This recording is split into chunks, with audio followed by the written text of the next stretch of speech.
The Legend of Zelda. Long ago Ganon, Prince of Darkness, stole the Triforce of Power. Princess Zelda of Hyrule broke the Triforce of Wisdom into 8 pieces and hid them from Ganon before she was kidnapped by Ganon's minions. Link, you must go find the pieces and save Zelda.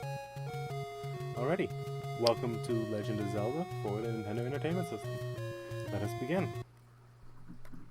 As you can see here, we have 3 save slots. Up at the top, you'll notice that there's a guy in blue with a sword next to it. The blue means that he's already collected a defensive item in this game, and the sword being there means that he's on second quest. I'll be covering both quests, but let's start with the first one, and let's go with Link, as that is the generic name. Welcome to our first screen in the game. As you can see in the upper left-hand corner, we have a map. It does not follow us around the screen, but rather just tells us which screen we're on. It will never fill in this case, and we'll simply be denoting it as rows being A through P, and then columns being 1 through 8. So let's go through our first thing, and let's see what our first cave holds. It's dangerous to go alone. Take this. Meet our first weapon. Alrighty, our first item and our first weapon is the wooden sword. Anytime you see an HP stat on a enemy bio, that will tell you the number of times it has to be hit by the wooden sword in order to be defeated, as your attack stat will be simply 1 with this. So everything else is compared to the number of times you have to hit it with the wooden sword. That being said, also for your enemy bios, the green tunic is how their attack stat is based off. The amount of hearts you would lose while wearing the green tunic. Alrighty, let's move out of this cave. Alrighty, shall we see what our next screen holds? Let's go this way. Oh, meet our first enemy, Octorok. The orange Octorok. So here is your first enemy. Some things to note: you have a small shield here. It's not just for show.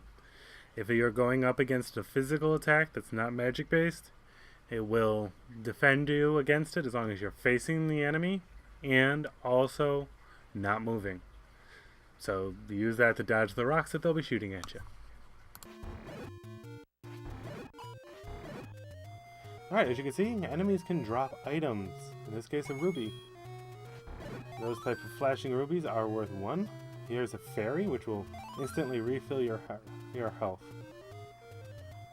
Alright, let's see what we got this going this way. More Octoroks and for some... Nope, no drops. Alrighty. Alright, we got another one here, and let's see what we got inside. We've got a shop. Buy something, will ya? Alrighty.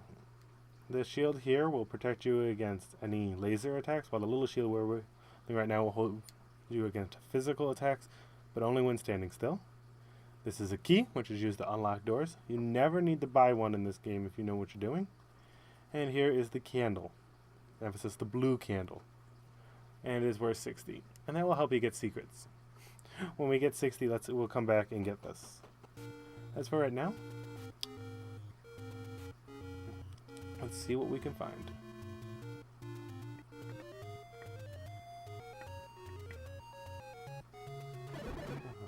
Oh, here is a blue ruby, which is worth 5. Help us on our way to 60 already. That's a heart, which will fill 1 heart when you've taken 1 heart worth of damage. We will be doing these dungeons not in the most efficient order, but rather in the order of the game says. So in other words, level 1 will be 1, 2 will be 2, 3, etc. and so on. There is a more efficient order if you are trying to speedrun this game, but we're not doing a speedrun here. So another interesting thing you may have noticed, that if I clear the enemies on a screen, they do not come back onto that screen right away. In other words, if I go back to this screen right here, it will still be empty. Yeah, let's go up this time. And meet our second new enemy, and our third. The orange lever. Fun thing about this one is that it will disappear under the ground and randomly teleport to a new spot and then pop out of the ground. The only other thing is to be noted that it does not regenerate its health between going underground and coming back up, so you don't have to worry about that. The River Zora. Here's a little fun one. For one thing, cannot dodge its attack with the regular shield. You'll need the large shield or the magic shield to dodge it. It is considered a beam weapon or a magic attack. The other interesting thing, unlike other disappearing or reappearing enemies, they do regenerate their full health when they come back. So if you're going to use the wooden shield against them, you got to get 2 hits before they disappear again under the water. See how the Zora is firing like a light beam? Yeah, that's what the large shield would protect you against. Alright, we'll cover blue Octoroks a little bit. I just don't like fighting when there's a Zora around if I can avoid it. And welcome to level 1. Alright, let's go to our right first. Let's see what we got. We have Skelphos. Or Skeletons, if you prefer. Alright, the Stelphos. Nothing really interesting here. It's just your standard old level 1 enemy. Just stab at it and dodge its attacks.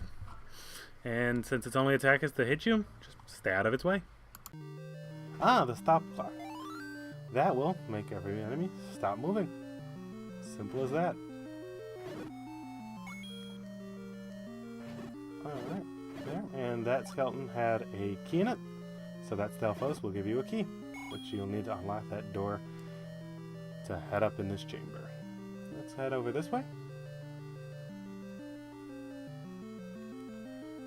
Alrighty, welcome to our another new enemy, the Keese. The Keese. Some people call it the Bat. It's one of 2 enemies, the gel being the other one, that can be hit with the boomerang and actually killed with it. Not much to say here except for they tend to swarm you, so don't expect it to be one in a room. It tends to be a lot in the room at once.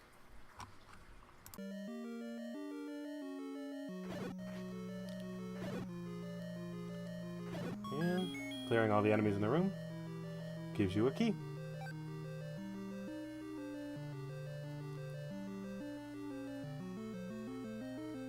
And now the key lets us open those type of doors, and we can enter the second in the next room with more Skelphos.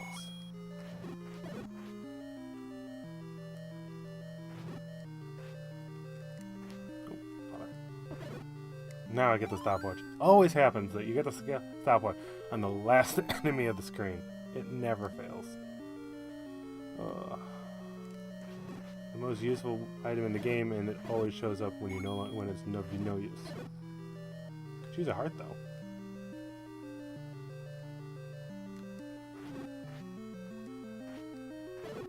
Oh, there we go, more money. We're already over halfway to our goal. And again, drops the key. Now, clearing every room does not always drop a key. Just happens to be in this case. We have an item over there. Welcome to a dungeon-specific item. It is the compass. I'm sure you're asking, what does the compass do? As you can see now, our map that we don't in the upper left-hand corner is now have a red flashy spot. That tells us where Zelda is low. Zelda hid the Triforce piece. So, let us continue. Go left this time. And here we go again. More keys. I don't have to clear them in the room because it requires a key. And up I go. That one does not drop a key if you beat it all. Welcome to Drops. The gel. Yep, this is an easy enemy. Can be killed with the boomerang. One of 2 enemies that can be killed with that. So that's kind of fun. But the only problem is it will never drop an item. So yeah. Don't use it to farm for rubies, and don't use it to try to get health. Alrighty. Now you notice that this door is locked. Sometimes that will be moved by just simply clearing all enemies, but in this case we need to push this rock. And there we go. And welcome to our first in-dungeon hit. Eatmost Peninsula is the secret. And if we look up there, if we pull up here, we can see a map of where we've been. And as you can see, we have not really been that far east yet. But if we look down in the left-hand corner where that red dot is, that tells us that he is most likely talking about our Triforce piece. Okay. Since we can't go any further that direction, let's head this direction. More drops. and the map in this case. Welcome to the map. Yes, this dungeon is known as level 1 or the Eagle. Thus it's shaped like an eagle. Oh, fudge. Wow, I cannot fight today. There we go. Nah. Some days you just can't fight. I'm also not getting any health recovery items. Ah, stopwatch. Alrighty, let's see what we got here.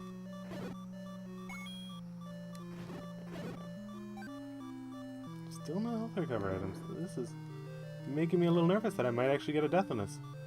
Meet our next enemy. The Orange Goria. It's a fun little enemy here. Throws a boomerang, so just watch out for that. Though I do find that the hit detection on the boomerang can be a little wonky. And that I actually find it tend to be forgiving of all things. So, enjoy and watch out.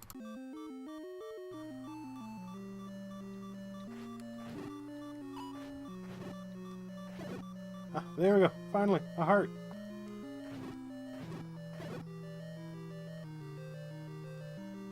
That boomerang is not just for show, it will hurt you. Not just for show. Maybe we'll get one, maybe we won't. And our next item, the bomb.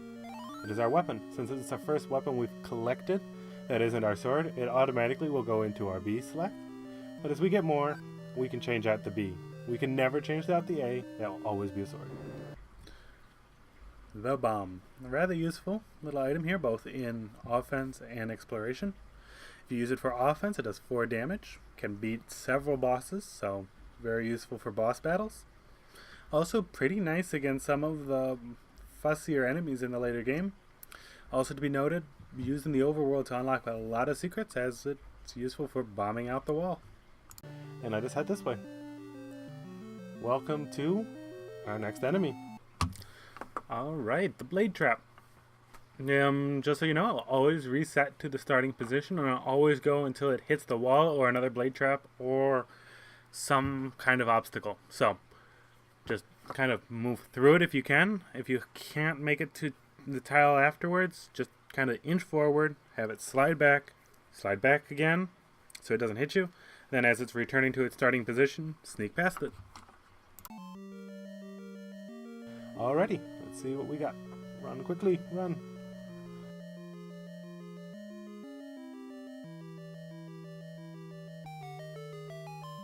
You gotta move this rock, and none of the other rocks will move. And down we go.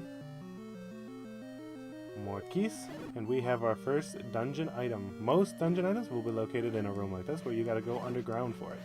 Not all, but most. There we go. And meet the bow. For those long-standing traditions, this does exist in the game, and it will be used as a weapon. However, unlike in most, you have to buy the arrows first. So since we don't have arrows, and I don't really feel like leaving the dungeon to go back and go get arrows, we're gonna have to beat this first dungeon without using any arrows. Sorry, I know you guys may like to see the arrows in practice, but trust me when I say, we will. But they're both expensive, and it would require me to leave the dungeon. Alright, let's head this way. And what do we got here? We have more these guys. For the longest time I thought it was a species of Mogoblin. It is not. You are not going to give me a health item, are you, game? No, you are not. And welcome to our next weapon. This is the Boomerang. The Boomerang. Second item, the first dungeon. One of the few dungeon items that are not acquired in a secret room. So what does it do? It freezes an enemy if it's hit, goes about halfway the screen, and kills keys and drops in a single hit. And that's it. Very useful for getting items that have fallen, though, outside of the boundaries. Like I said, it's one of the few that are not located underneath the level, but rather as part of the level. And interesting enough, this is one of the few dungeons that have 2 items. So let's hit start and pull up our weapons, as we can scroll from left to right or right to left. Whichever one you're over, hit start again, and that becomes your new B item, which is the Boomerang. Be thrown as many times as you like.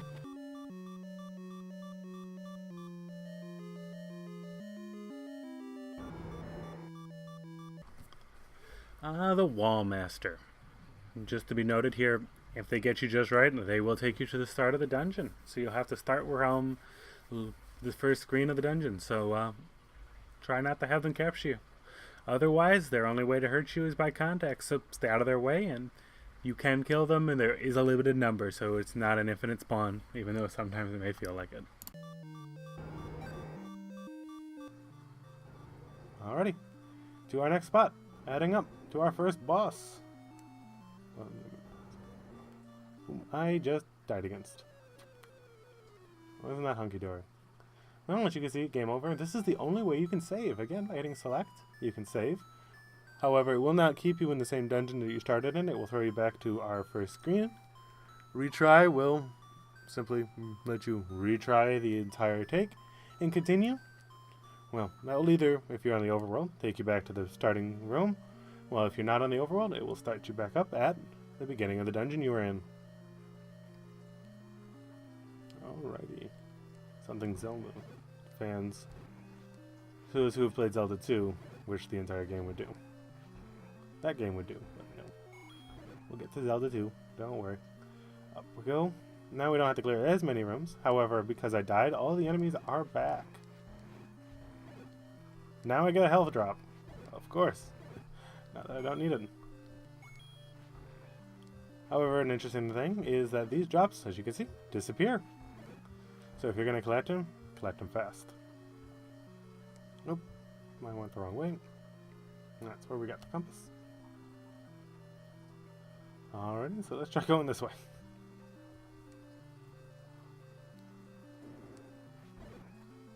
Keys are one of the few enemies that cannot drop an item. Same goes with the drops. They cannot drop items as well. So if you've already cleared the room in them, got the item you got for clearing the room, don't bother fighting them again unless they just happen to be in your way of where you're actually going. They're one of the few enemies that can be destroyed by Boomerang, along with the keys again. So they're very similar in style. Alrighty, let's just get out of the way there. Up and up. Alrighty. And welcome to our first boss, again. Clementis, our first boss. He's not too hard, though I did die against him, so maybe I shouldn't be saying that. If you got the large shield, you can defend him against his laser beams, and that really makes him simple. Otherwise, yeah, just stab him with the sword. He really can't do that much damage to you if you're at full health, so yeah, just get to the back of the room, stand in the middle, and move from the middle when he shoots. This time, let's try not dying against him. And there we go. Drops a fairy, which will refill my heart. Drops a heart container. And now I got 4 hearts worth of hits. Note though, if I were to die, I would only get 3 back. So sword beams will not be available to me after a death. And let's end our episode with the collection of the Triforce of Power. Of Wisdom. Sorry, I goofed. Alright, and that's where I will leave you today. And in part 2, we'll see what we can do now.